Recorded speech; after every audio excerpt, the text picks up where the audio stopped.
चॅनलमध्ये आपलं खूप मनापासून स्वागत। अष्टविनायकातील महत्त्वाचा म्हणजे रांजणगावचा महागणपती आणि या महागणपतीच्या दर्शनाला आज आपण आलेलो आहोत। तेव्हा चला तर मग क्षणाचा विलंब न करता सुरुवात करूयात आपल्या आजच्या व्हिडिओला।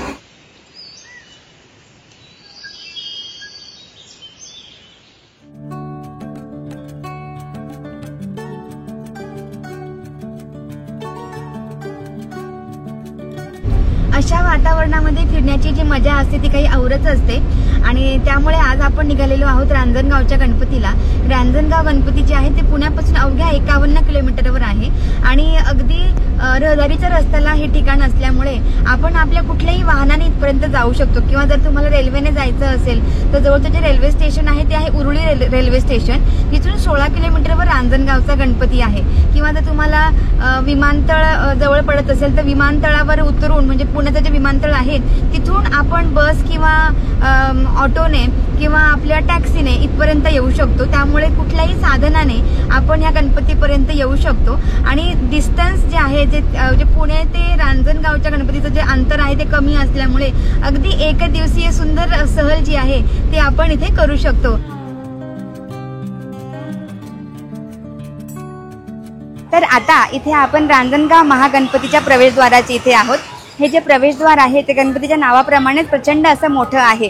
त्याबरोबरच इथे जर आपण पाहाल तर जेव्हा आपण प्रवेशद्वारामध्ये प्रवेश करतो तेव्हा दोन्ही बाजूला प्रचंड असे भले मोठे हत्ती आपल्याला पाहायला मिळतात आणि प्रवेशद्वारावर जे आहे ते अष्टविनायकातील 8 गणपती आपल्याला पाहायला मिळतात। आणि हे जे प्रवेशद्वार आहे ते सध्याच बांधले गेले, मात्र याची जी रचना आहे ते जुन्या काळातली असल्यासारखी आहे। त्यामुळेच या प्रवेशद्वाराच्या वरती आपल्याला नगारखानाही पाहायला मिळतो। या संपूर्ण अशा सुंदर परिसरामुळे त्याचबरोबर इथल्या ह्या उत्कृष्ट अशा या प्रवेशद्वारामुळे खूप सारी लोक त्या हत्तींच्या इथे किंवा या प्रवेशद्वाराच्या इथे फोटो काढताना आपल्याला पाहायला मिळतात।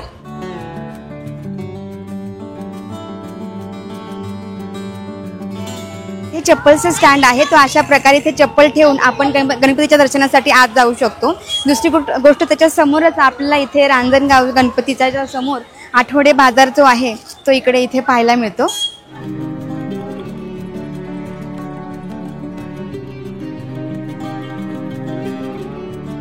गणपतीच्या दर्शनासाठी जाण्यासाठी त्यांनी जे दर्शन बारी तयार केलेली आहे तीही अगदी व्यवस्थित व्यवस्थापन करून निर्माण केलेली आहे किंवा तयार केलेली आहे आणि त्यामुळे बाप्पाच्या दर्शनाला जाण्यासाठी आपल्याला काहीच इथे त्रास होत नाही।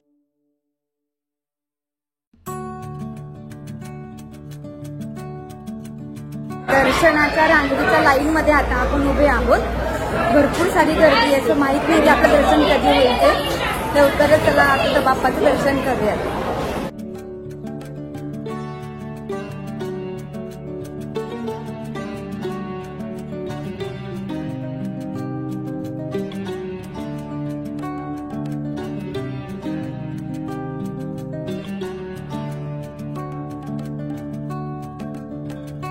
तर मंदिराचा जो गाभारा आहे तो माधवराव पेशवे यांनी बांधला आहे। तर सभामंडप जे आहे ते सरदार किवे यांनी बांधलेला आहे। त्याचबरोबर मंदिराचं भव्य बांधकाम करण्यासाठी मल्हारराव होळकर आणि महाजी शिंदे यांनीही यांच्या कार्याला हातभार केलेला आहे।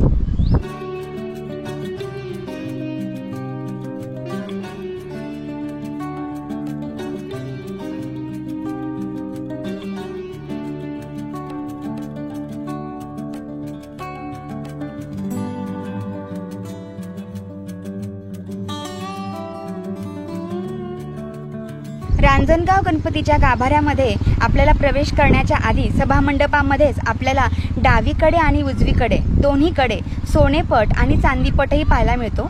हा जो चांदीपट आहे तर सुखकर्ता दुःखहर्ता जी आरती आहे ती आरती चांदीच्या पटामध्ये लिहिलेली आहे, तर अथर्व शीर्ष हे सोन्याच्या पटामध्ये लिहिलेले आहे।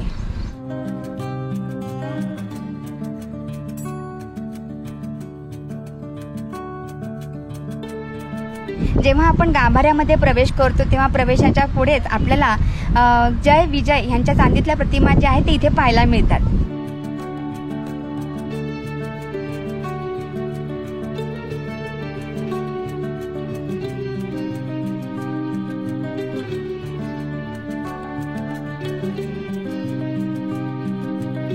रांजणगावच्या महागणपतीची मूर्ती आहे, तिचा कपाळ रुंद असून मूर्तीच्या दोनही बाजूला आपल्याला रिद्धी सिद्धी पाहायला मिळतात।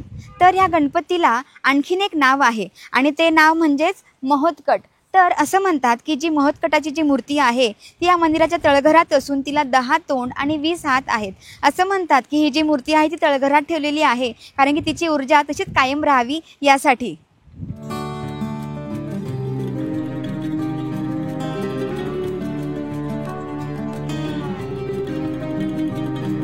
या मंदिराच्या बांधकामाचं आणखीन एक वैशिष्ट्य म्हणजे उत्तरायण आणि दक्षिणायन या दोघांच्या मध्यकालामध्ये सूर्याची किरणं असतात. ती सूर्यकिरणं ह्या गणपती बाप्पाच्या मूर्तीवर पडतात.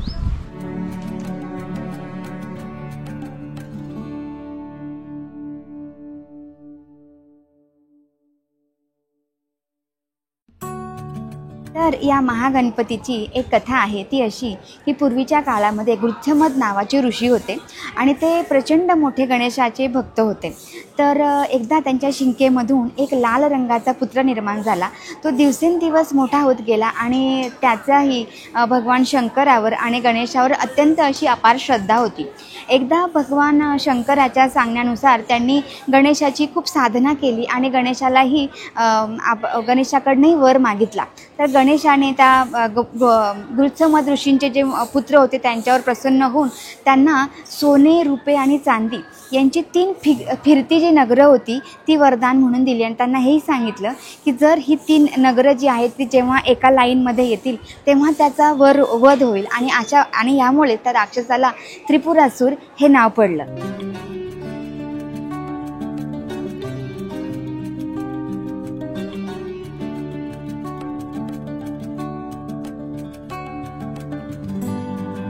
अशा प्रकारे गणेश आणि भगवान शिव ह्या दोघांच्या वरदानामुळे हा जो त्रिपुरासूर होता तो अतिशय उन्मत्त झाला होता. सर्वांना त्रास देऊ लागला होता. त्याने स्वर्ग, पृथ्वी, पाताळ सगळीकडे आधी हाहाकार माजवला होता आणि त्यामुळे सर्वांनी श्री शंकराला विनंती केली की आपण या त्रिपुरासुराचा वध करावा. आणि तसंच शंकरांनी ह्या त्रिपुरासुराशी युद्धही केलं. मात्र त्यामध्ये त्यांचा पराभव झाला आणि त्यानंतर नारदांनी शंकरांना सांगितलं की आपण गणेशाची आराधना करा आणि त्यानंतर आपण ह्या त्रिपुरासुराचा वध करू शकाल. आणि त्यानुसार भगवान शिव यांनी गणेशाची आराधना केली आणि त्यानंतर गणेश त्यांना प्रसन्न झाले. गणेश ज्या रूपामध्ये प्रसन्न झाले ते रूप होतं 10 तोंड आणि 20 हात. त्याचबरोबर भगवान शंकर यांनी जिथे गणेशाची आराधना केली तेच हे ठिकाण म्हणजेच मणिपूर म्हणजेच रांजणगाव, ज्याला पूर्वीच्या काळी मणिपूर असं म्हणत असत. तर अशा प्रकारे गणेश यांनी शंकरांना आशीर्वाद दिला, त्यांना अस्त्र दिली आणि त्यानंतर त्यांनी भगवान शंकराने त्यांच्या एकाच बाणामध्ये ह्या त्रिपुरासुराचा वध केला आणि ते ठिकाण म्हणजेच भीमाशंकर. आणि अशा प्रकारे ह्या महागणपतीची जी कथा आहे ती आपल्याला इथे पाहायला मिळते.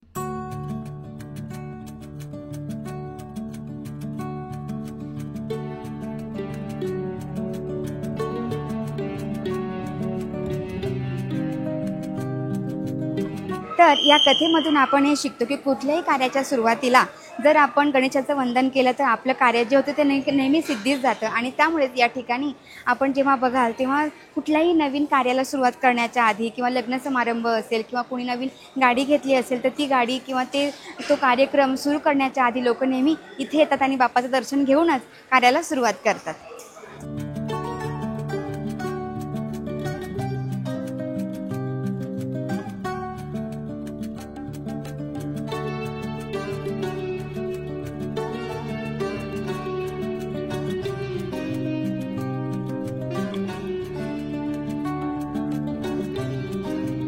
आपल्या आजच्या व्हिडिओमध्ये आपण या रांजणगावच्या मंदिराबद्दल आणि या बाप्पाबद्दल संपूर्ण माहिती समजावून घेण्याचा प्रयत्न केला आणि हे मंदिरही पाहिलं. आपल्याला हा व्हिडिओ कसा वाटला हे आम्हाला नक्की कमेंट करून सांगा. व्हिडिओ आवडला असेल तर व्हिडिओला लाईक आणि चॅनलला सबस्क्राईब जरूर करा, जेणेकरून असेच माहितीपूर्ण व्हिडिओ आम्ही आपल्यापर्यंत आणू शकतो.